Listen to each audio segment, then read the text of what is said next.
audio and video on demand. Stay connected. 830WCCO.com.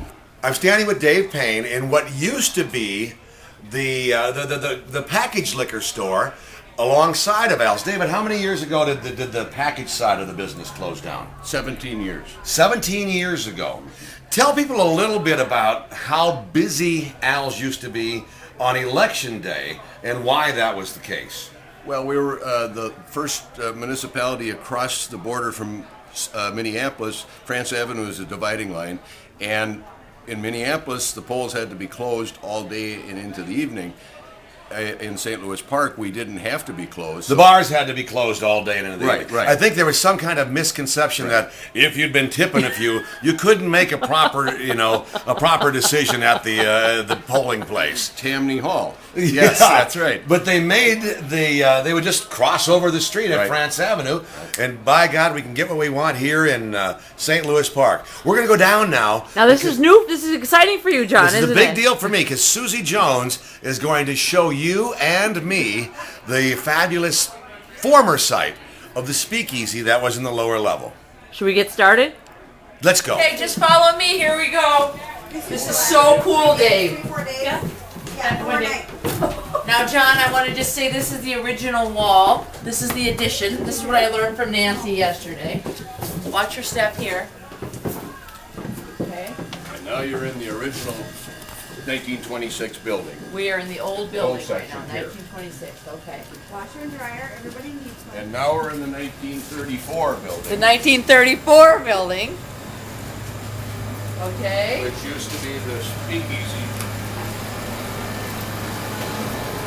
That's all right. And this is the famous fireplace where Dave, in the 20s and 30s, people would come down here. 1934. 34. And this was where the... Well, this was beer was being served upstairs to the people that didn't know the liquor was available, and consequently down here was the liquor and the party room and the cards and all the other things that went along with what was traditionally the speakeasies in those days. Now, what I didn't know was, are there pictures, any pictures of the parties down here with this fireplace? No. None exist? I don't know, that's a fair question. Well, it was illegal. Oh! Oh, that's why you're laughing.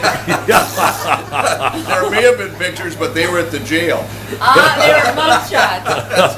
So really, then you have to kind of conjure up in your That's own right. mind this fireplace. It's Short little people that were down here because the ceiling isn't very tall. No.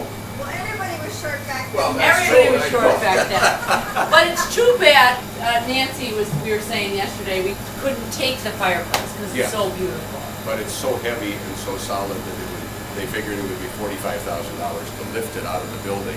And that was after if they could demolish that portion of the building before they could lift it out with a crane. It would take at least a 100-foot crane to lift it out.